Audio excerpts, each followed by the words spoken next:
वो कहते हैं कि हम, ये सम्मेलन है ना, तो सम्मेलन बोलेंगे हम, युवा सम्मेलन इसलिए नहीं आए हैं कि क्या, कि हम बहुत ज्यादा फोटो खिंचा के जाए ना,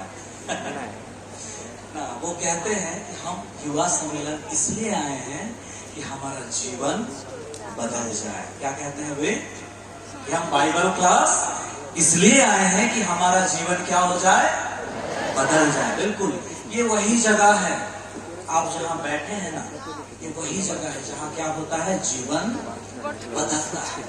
ये कोई शादी पार्टी नहीं है ना, जहां हम गए और गोश्त भात खाए और दूल्हा को 501 रुपया दिए और घर चले आए ना।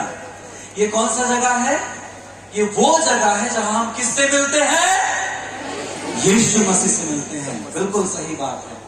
ये हमारा कॉलेज वाला प्रेशर पार्टी नहीं है ना, जहां पर हम मस्त अच्छा अच्छा पहन के गए और थोड़ा सा फोटो खिंचाए और फिर घर चले गए और व्हाट्सएप में डाल दिए ना, और इंस्टाग्राम में डाल दिए। नहीं, ये वो जगह है जहां पर हम प्रभु की आवाज सुनते हैं। आप लोग तैयार हैं? कितने लोग तैयार हैं? चलिए अपने इस हाथ को अपने दिल के पास रखें, अपनी आंखों को बंद करें और आइए हम प्रार्थना के साथ क्लास की शुरुआत करें। प्रभु जी, हम आपका धन्यवाद करते हैं सुंदर समय के लिए और प्रार्थना करते हैं कि इस जगह पर तू अपनी उपस्थिति को भरपूरी से भर दे और हम एक एक जन से बातचीत कर, प्यारे प्रभु जी, एक एक जन से बातचीत कर, ताकि हम इस क्लास के द्वारा आपकी आवाज सुन पाए, आपसे मिल पाए और हमारा जीवन जैसा पहले था वैसा नहीं लेकिन बदल जाने पाए। पापों को क्षमा कर और प्रार्थना यीशु के नाम से मांगते हैं, आमीन आमीन आमीन। ठीक है, तो मेरे साथ खोलेंगे जो अभी का जो वचन है, यूहन्ना 6 अध्याय उसका 67 पर। लगातार मैं कार्यक्रम में था, हमारा दक्षिणी डायसिस का युवा सम्मेलन भी लगातार था और इसीलिए मेरा गला बैठ गया है, लेकिन साउंड सिस्टम वालों को धन्यवाद हो कि आवाज को अच्छा कर दिए और मैं अच्छी तरह से अपनी बातों को बोल पा रहा हूँ। मिल गया वचन? ठीक है, वचन पढ़ने से पहले मैं आपको कुछ पूछना चाहता हूँ। ठीक है, सब लोग मुझे देखिए। अभी एक ऐसा ऐप बना है, ऐप, मोबाइल ऐप, ठीक है ना, गला बैठा है तो शायद ध्यान से सुनिएगा ना। एक ऐसा ऐप बना है जहां पर लोग सवाल करते हैं। क्या करते हैं? सवाल करते हैं। पता है क्या सवाल करते हैं? मुझे नौकरी कब मिलेगी? कौन सा ऐप है? आप लोग पूछे हैं? मैं इसका ऐड दे रहा था तो मैं देखा तो एक जन टाइप किया, मेरी शादी कब होगी? तो उधर से जवाब आया, तुम्हारी एक्स से ही तुम्हारी शादी होगी। आप लोग ऐसा सवाल पूछते हैं? चलिए, ये एक बात था। हमारा जो विषय है ना, वो भी एक सवाल है। क्या है? एक सवाल है। क्या है? देखिए तो पंपलेट में क्या लिखा हुआ है, क्या तुम भी चले जाना चाहते हो? बाहर में पुचका का स्टॉल लगा हुआ है, कुछ लोग खा रहे थे जब मैं गया था फ्रेश होने के लिए। आप लोग भी जाना चाहते हैं? हाँ? नहीं, चले आपका तो मान रहे, पीछे वालों का तो, इधर वालों का भले लार पानी को लटक लेंगे लेकिन नहीं जाएंगे क्लास छोड़ के ना। चलिए, तो यहाँ पर भी अब मैं आपको बाइबल के उस हिस्से में ले जाना चाहता हूँ जहाँ पर यीशु ने एक सवाल अपने चेलों से पूछा। मेरे साथ आप लोग बाइबल खोलिए और मैं चाहता हूँ कि कोई एक या कोई दो नहीं, लेकिन सब लोग, हम लोग इस वचन को साथ में पढ़ेंगे। ठीक है? वचन पढ़ने से पहले अगर आपका बगल वाला झुकने लगेगा तो मेरी आप मदद करेंगे। ऐसा करके, ऐसा, और इधर वालों को कैसा, और ज्यादा ही झुके तो बाकी मैं संभाल लूंगा। बस आप इतना कर दीजिए, ठीक है? ओके, सब लोग तैयार? तैयार? ओके, चले हम लोग पढ़ेंगे साथ में यूहन्ना 6। हम लोग 66 और 67 दोनों पद को पढ़ेंगे, ठीक है? चले 1 2 3। इस पर उसके चेलों में से बहुत से उल्टे फिर गए और उसके बाद उसके साथ ना चले। तब यीशु ने उन 12 से कहा, क्या तुम भी चले जाना चाहते हो? आमीन। तो ये है हमारा विषय। अगर विषय रहता आशीष कैसे पाए, तो सुनने में थोड़ा मजा आता ना।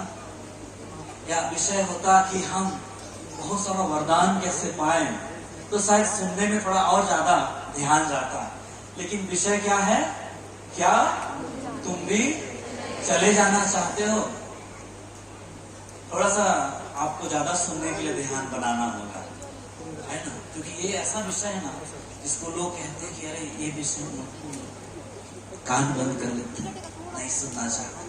हाँ, आशीष वाला हम सुनेंगे, चंगाई वाला हम सुनेंगे, यही वाला नहीं सुनेंगे। लेकिन आप लोग सुनना चाहते हैं ना? चलिए, बहुत धन्यवाद। आइए हम लोग आगे बढ़ेंगे, यहाँ पर यीशु ने जो सवाल किया, सुनिएगा, यीशु ने यहाँ पर जो सवाल किया, क्या तुम भी चले जाना चाहते हो? इससे पहले का क्या घटना घटा उसको मैं आपको थोड़ा बताना चाहूंगा। यीशु मसीह के 12 चेलों के अलावा और भी बहुत सारे चेले थे, और वे सब यीशु के साथ थे। यीशु पहाड़ी उपदेश दिया, बहुत सारे लोग थे।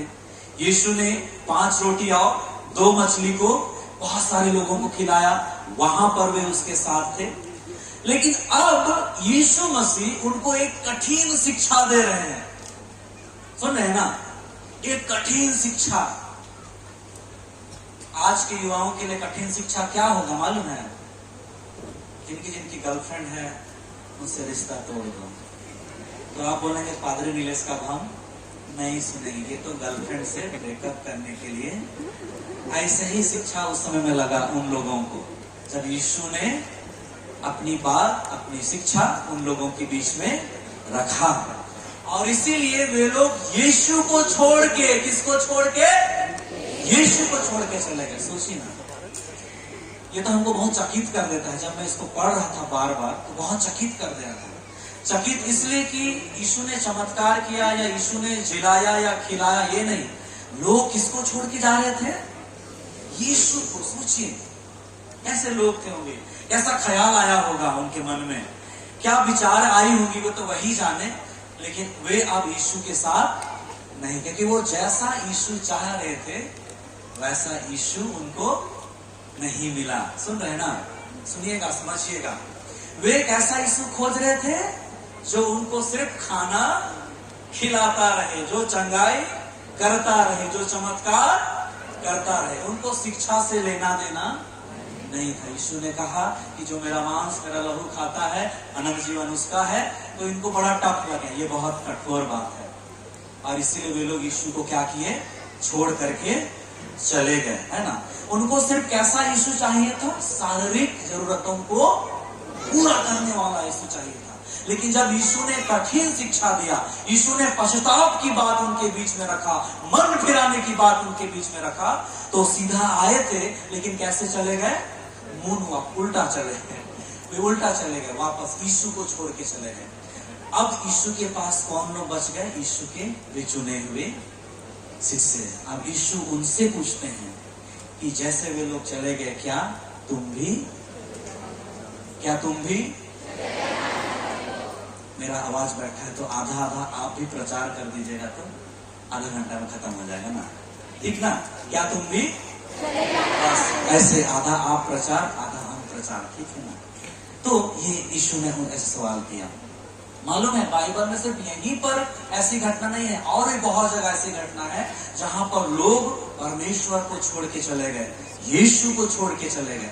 मैं आपको सबसे पहली घटना याद दिलाना चाहूंगा, उत्पत्ति की किताब में, है ना? उत्पत्ति की किताब में 1, 2, 3 अध्याय में आप सभी लोगों को पता है, आपने संडे स्कूल में पढ़ा है।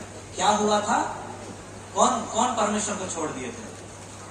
हाँ, कौन? पीछे टेंट वाले कौन छोड़ दिए थे? आदम और हवा।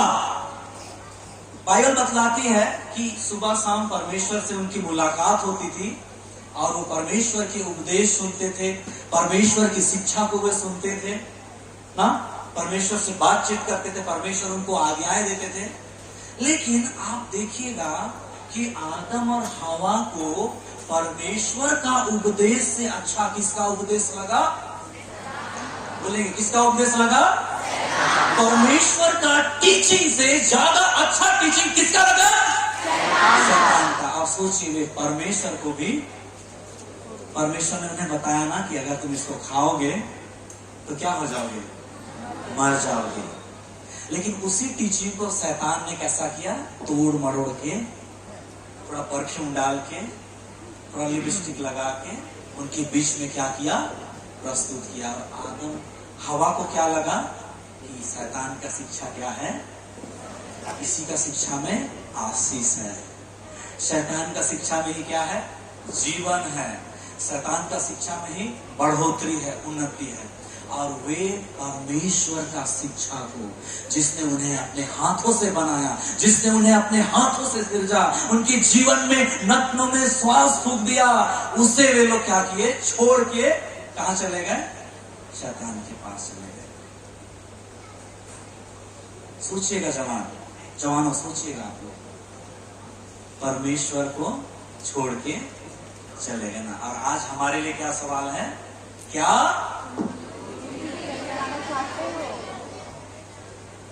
भूख लग रहा है? क्या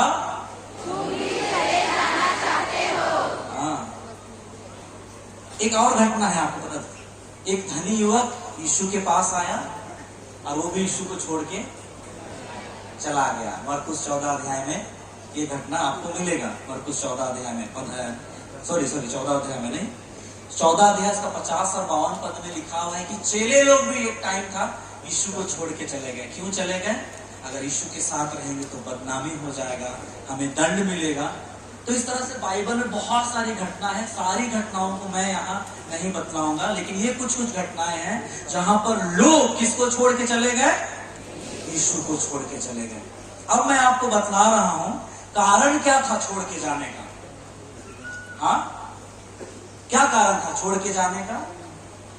क्योंकि वे जैसा यीशु खोज रहे थे वैसा, अगर परमेश्वर बोलता कि नहीं तुम लोग फल को खा जाओ तो शायद वे लोग छोड़ के नहीं जाते ना। जैसा यीशु मसीह वे लोग खोज रहे थे अपना मनमानी, अपने आंखों, अपने कानों के अनुसार, वैसा यीशु उनको नहीं मिला। यीशु तो जैसा है वैसा ही था और इसीलिए उन्होंने यीशु का इनकार किया और यीशु को छोड़ करके वे लोग क्या किए? चले गए, है ना। मैं आपको बताना चाहूंगा कि शैतान ने चीजों को या बातों को उनके बीच में इस तरह से रखा कि वे समझ नहीं पाए, पहचान नहीं पाए कि क्या सही है और क्या गलत है। और जो गलत है उसको उन्होंने सही मान लिया और जो सही था उसको उन्होंने क्या मान लिया? गलत मान लिया। आज भी सुनिएगा, आज भी पीछे वाले खड़े हैं वे सब सुनिएगा, आज भी शैतान ऐसा ही कर रहा है। आप लोग विश्वास करते हैं? सहमत है मेरी बातों से? रस्सी दिलाएंगे? सहमत है? आज भी जो काम उसने आदम की वाटिका में किया वो काम वो आज भी कलीसिया में कर रहा है। और इसीलिए ये सवाल बहुत अच्छा सवाल है, क्या तुम भी जैसे और लोग चले गए, जैसे और लोग अपने हिसाब से सुनने वाले, देखने वाले चले गए, क्योंकि उनको अपने हिसाब का यहाँ पे नहीं मिला वहां पे, और इसीलिए वे लोग चले गए। जैसा यीशु वे खोज रहे थे वैसे उनको नहीं मिला। आज भी ऐसे ही हो रहा है। मैं आपको बताना चाहूंगा मेरे जवानों, शैतान कई बार चीजों को, कई बार ऐसी ऐसी बातों को हमारे बीच में ऐसे रखता है और हम क्या कहते हैं? हवा के समान, वाह ये तो क्या है? ये तो बढ़िया है। परमेश्वर ने जो कहा उससे भी ये क्या है? बढ़िया है। आप लोग मेरे साथ में है? यस, ऐसा आज लोग कहते हैं। और जैसा सोचिए ना, आदम हवा परमेश्वर के साथ में रहते थे, नहीं बंद नहीं हुआ। वे लोग छोड़ दिए। सोचिए ना, कितना सोचिए जवान में, केवल सुनिए नहीं, सोचिए ना, कैसे शैतान ने उनको बहकाया होगा ना, अपना कैसे दोस्त उनको बनाया होगा। सबसे पहले उनसे बार बार बात करता था होगा। सोचिए क्या किया होगा। बाइबल में सारी बातें नहीं है, लेकिन हम सोच सकते हैं कि शैतान किस तरह से हवा को, आदम को अपना दोस्त बनाया होगा, अपना फ्रेंड बनाया होगा, और किस तरह से परमेश्वर की बात को जो लोग अब तक वो मानते आए थे, कैसे उन्होंने उस बात को उनके बीच में रख दिया कि जीवते परमेश्वर का बात भी उनको क्या लगने लग गया, गलत लगने लग गया, और वो शैतान की बात को मान लिए। और आपको पता है नतीजा बहुत बुरा हुआ। क्या हुआ? नतीजा बहुत बुरा हुआ। बाइबल में ये सारी चीजें नहीं है, लेकिन मैं सोचता हूँ, कल्पना करता हूँ, अगर हवा को जब बाहर निकाल दिया तो वो सोची होगी हम शैतान का बात में आके फंस गए, ऐसा वो सोची होगी। ऐसा नहीं है, लेकिन मैं सोचता हूँ। तो जब उनको वो बाहर निकाल दिया गया और वो घूमने वाला तलवार लगा दिया गया, सुनिएगा ध्यान से, तो वो जरूर आदम हवा सोचे होंगे कि काश हम शैतान की बात में नहीं फंसते तो आज हम परमेश्वर के साथ होते। काश हम समझ जाते कि शैतान मुझे क्या कर रहा है, भरमा रहा है, फंसा रहा है ना। लेकिन उनके लिए टाइम नहीं था ना, लेकिन हमारे लिए टाइम है। आज भी जाग जाओ। और मालूम है, मैं बहुत सारी बातों को आपके बीच में रखना चाहता हूँ। आज भी शैतान फुसलाता है। अब वो फल वाली बात को नहीं लाता है ना, क्योंकि वो उसको पता है फल वाली बात को तो ये लोग जानते हैं। अब वो मालूम है, अब वो दारू के रूप में भी नहीं आता है, अब वो बोलते ना व्यभिचार के रूप में भी नहीं आता है, वो पुराना हो गया ना। शैतान का हथियार वो अब क्या हो गया है, अब मालूम है वो प्रभु के सेवकों के रूप में भी आता है, जैसे वो अदन की वाटिका में आया। और ये मैं अपनी वचन में कह रहा हूँ, ये बाइबल में लिखा हुआ है ना। 2 कोरिन्थ 11 अध्याय उसका 13 और 14 पद में लिखा हुआ है कि शैतान भी किसका रूप धारण करता है, परमेश्वर के सेवक का, है ना। और हमको क्या लगता है कि मेरा गिरजा से अच्छा तो इसका उपदेश है, जैसे आदम और हवा को लगा। हमको क्या लगता है, ओहो मामा से अच्छा आराधना तो यहाँ पे होता है ना। कहाँ वो ओहो आराधना है ना, हम उसको क्या बोल देते हैं, सोरठा आराधना। और इस तरह से हम कई बार शैतान के बहकाव में फंस जाते हैं, और हम भी आदम और हवा की तरह परमेश्वर को छोड़ के, परमेश्वर की जीवित कलीसिया को छोड़ के कहाँ चले जाते हैं, ये इसमें हम फंस जाते हैं। मैं बहुत लोगों से मिला अपनी सेवकाई के दौरान जो ऐसे चीजों में फंस गए थे, लेकिन अब वो वापस फिर से आए हैं, और वो मुझे बताते हैं कि हम क्या हो गए थे, फंस गए थे। मैं सारी चीजों को यहाँ एक्सप्लेन नहीं करूंगा, आप समझदार हैं, आप समझ सकते हैं। आपके अगल बगल ये सारी घटनाएं घट रही है, और ये शैतान का आइडिया है, शैतान का प्लानिंग है। और मालूम है इन दिनों में जब कलीसिया अंतिम दिन में जी रही है, तो शैतान वो ज्यादा प्रयास कर रहा है हम जवानों को क्या करने का, भटकाने का। उसका पुराना हथियार तो है ही है, व्यभिचार, नशा, लड़की, लड़का, लेकिन अब उसका नया हथियार क्या है, प्रभु के सेवक के रूप में आना, उपदेशक के रूप में आना, आराधक के रूप में आना, जो सिर्फ पवित्र आत्मा की बात करे, वरदान की बात करे, आशीष की बात करे, जॉब मिलेगा, है ना, आप उन्नति करें, यही बात करे। और हम क्या सोचते हैं कि मेरा प्रचार से अच्छा उपदेश किसका है, इसका है ना। मेरा प्रचार तो केवल मन फिराव के बारे में बोलता है, ऐसा हम सोचते हैं। आप लोग सहमत हैं? तो सहमत है तो सिर हिलाइए, और नहीं है तो ऐसा भी कर सकते हैं, वो आपकी स्वतंत्रता है ना। तो ये सारी बातें चल रही है, और मैं बता रहा हूं इसका मास्टरमाइंड कौन है, 2 सिंह वाला आदमी। अब वो 2 सिंह के रूप में नहीं आएगा, तो आप पहचान लीजिएगा। अब वो कैसे आएगा, मेमने के रूप में। प्रकाशित वाक्य में लिखा हुआ है 13 पद में, मेमना आया, आप घर जाके पढ़ लेंगे।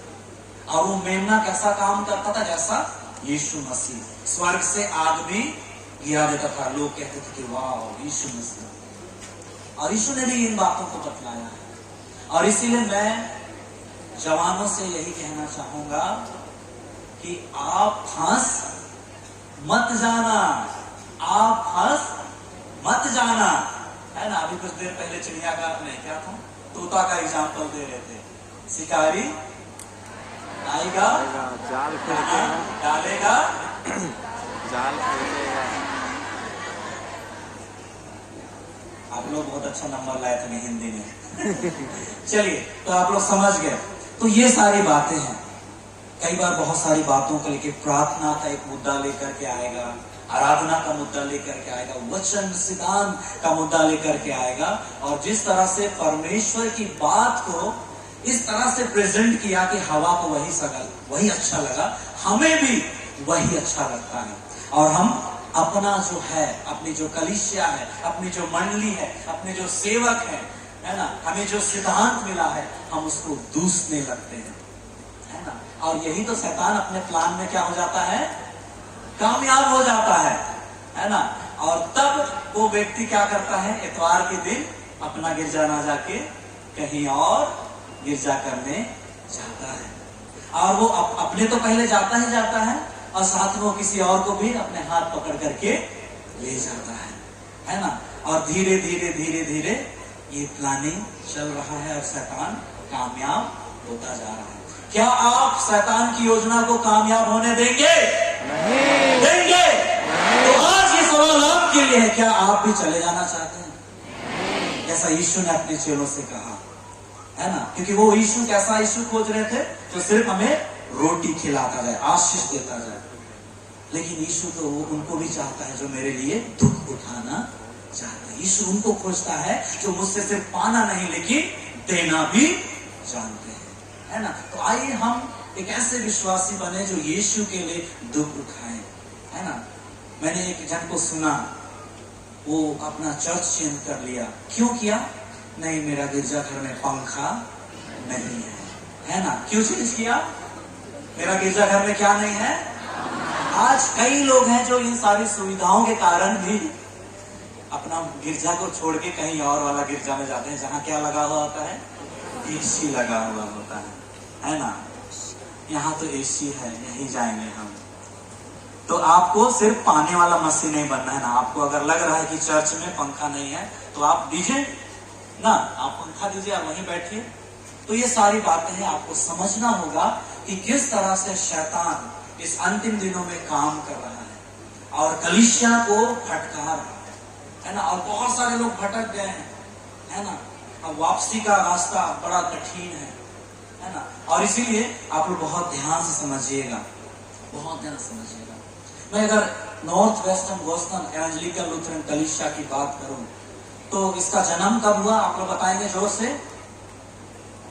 कब हुआ? ले, फिर तो शैतान आसानी से हम लोग को ले जाएगा। कलीसिया कब जन्म हुआ? 9 जून 1850। 4 उराव भाई थे, उनको पवित्र आत्मा क्या किया? अगुवाई किया। और वो किसको ग्रहण किए? यीशु को।